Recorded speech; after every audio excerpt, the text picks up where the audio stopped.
रामकृष्ण हरी माऊली. आजचा विषय आहे नृसिंह जयंती.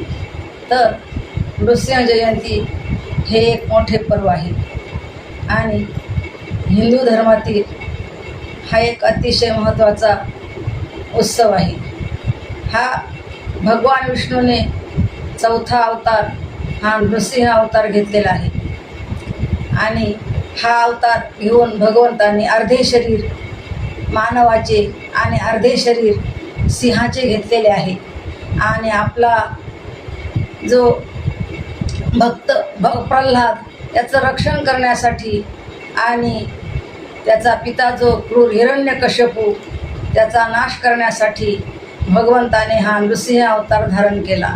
म्हणजे देवाचं ब्रीद आहे की अधर्माचा नाश करायचा आणि धर्माचं रक्षण करायचं.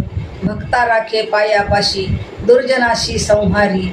म्हणून भगवंताने आजचा हा नृसिंह जयंतीचा दिवस म्हणजे नरसिंह भगवंताचा अवतार घेऊन हिरण्यकश्यपूचा वध केला, म्हणजे अधर्माचा नाश केला.